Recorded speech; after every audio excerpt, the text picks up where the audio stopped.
એ જળ ચેતનને જાણ્યા વિના જીવન બધું જોખમાતું. જડ ચેતનને જાણ્યા વિના જીવન જોખમાતું. જળ ચેતનને જાણ્યા વિના જીવન રે જોખમાતું. જડ ચેતનને જાણ્યા વિના જીવન રે જોખમાતું. જળની હઉ ચેતનની રે નિંદા કરે જળને હઉ ન માતો. ચેતનની હઉ નિંદા કરે જળને રે ન માતો. એ જડતા ટળે ગુરુ ચરણે તું જાતું રે. જડતા ચરણે ગુરુ ચરણે તું જાતું રે. હજી રે તમને હાચું નથી રે હમ જાયું રે. હાજીર તમને સાચું નથી સમજાયું રે. જો શું થાય છે જોજો આપણી બુદ્ધિ. અને આ તો ગુરુ બુદ્ધિની વાત છે ને. આપણી હળેલી બુદ્ધિને છે ને કંઈક આમ અધર ટીંગાડી દીજું. બહુ હેરાન થયા છીએ. જુઓ જળ ચેતનને જાણ્યા વિના આપણું જીવન જોખમી જાય. જળ કોને કહેવાય, ચેતન કોને કહેવાય, બધી સંતવાણી બધી આવશે. પણ અહીંયા નિરખ પરખ થાય. એટલે સંતવાણીમાં મોટ લે કહેવાય. જળ ચેતનને જાણ્યા વિના આપણું જીવન જોખમી. પણ ચેતનની હવ નિંદા કરે પાછા. શું કામ ખબર નથી. અને જળની હવ વંદના કરે ને પૂજા ને આવું બધું કરે. અને જો આ જળતા દૂર કરવી હોય ને તો કંઈક પરમાર્થી સંતોષ. આવા સંતોષ હોય ને આમાં ઘડીક પ્રેમથી બેવો ને તો જડતા હોય છે. અરે જડતા કેવી? જળ મૂળમાંથી જાય, કોઈ દી બેઠી ન થાય. તમે ચેતન બનાવી દે. હવે દાખલો નાનો કોક એમ કે ને કે ભાઈ આ તો બહુ સારા માણો, એમને ગુરુ મળે બીજી વાત ન થાય તો 10 જણા એમ કહે ભાઈ એવું થતું છે. આ જડતા કહેવાય. કોઈની સારી વાત ન સાંભળી શકે ને એને જડ નહીં, એને અજડ કહેવાય. જડ તો હારો. અને કોક એમ કે એ બેનની વાત ન થાય. તારે જ્યારે રાજી થાય ને તારે સમજી લઉં 33 કરોડ દેવ રાજી થાય. એટલે કે બોલે એ બીજો નહીં. કોક એમ કે આ ભાઈ હાવ તમારા ગામમાં એ વાત ન થાય. તારે જો બધા રાજી થાય ને એટલે રામ રાજી થાય. પણ આ જડતા છે ને રાજી થતા જ નથી. તો સદગુરુ રાજી થાય. હારી વાતમાં રાજી થાવ અને તમારી પૂજા થઈ જઈ, તમારી પ્રાર્થના થઈ જઈ, તમારી ભક્તિ થઈ જઈ. જુઓ તો ખરા.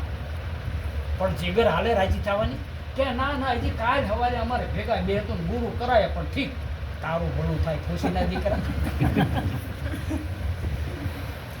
સારી વાતમાં ટેકો આપે ને એને માણા કહેવાય.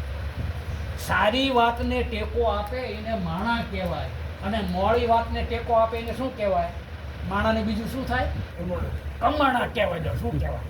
હે, એ જ આપણી ભક્તિ. અને આપણામાં જડતા ન હોવી પડે. આપણને સદગુરુએ ચેતન બનાવ્યા છે. અરે કેવા બનાવ્યા છે? ચેતન બનાવ્યા.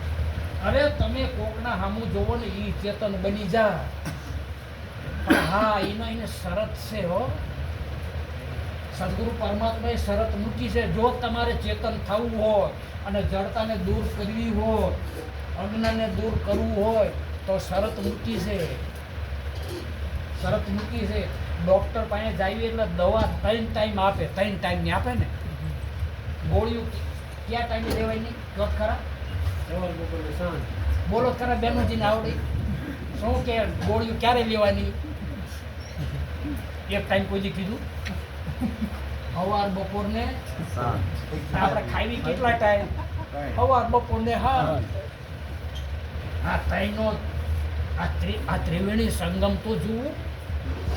એટલે સત્સંગ, સેવાને સમરણ.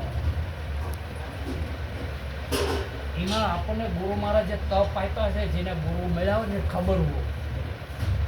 હવે આજે ઊભા થઈને 3 તપ બોલવા છે. જીગરવાળાઓએ કહી દેવાનો 3 તપ કોને કહેવાય બોલવા છે કે આમ બંધ બાજીએ રમવું છે.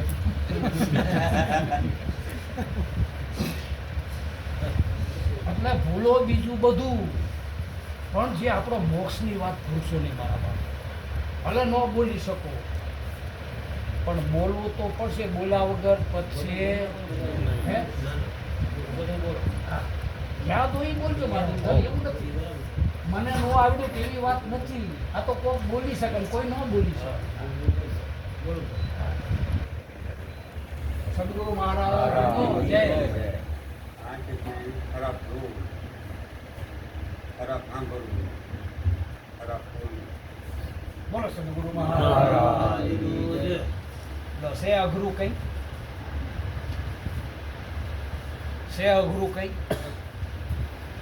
આ કાનેથી જેવું તેવું સાંભળવાનું, પણ અપલખણા ને ઓલા વાંદરા ભાડ્યા છે,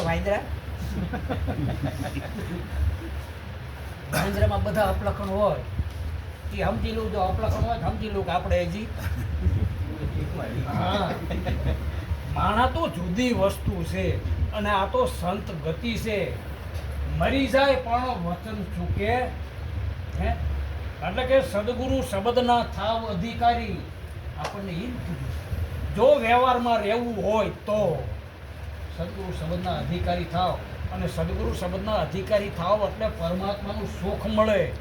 એવું સુખ મળે ને આ જગતમાં એની તુલે નથી. તમને ને અમને તો સુખ મળે ને, પણ તમારા સંગે કરીને જે સુખ મળે ને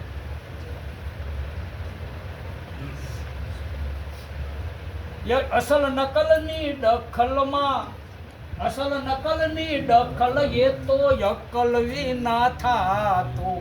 અસલ નકલની દખલ એ તો અસલ વિના થાતું. એ અકલ મળે છે, અરે અકલ મળે છે સદગુરુ ચરણે જાતું રે. અકલ મળે છે સતગુરુ ચરણે જાતું રે. હજી તમને ખોટું નથી રે સમજાયું રે.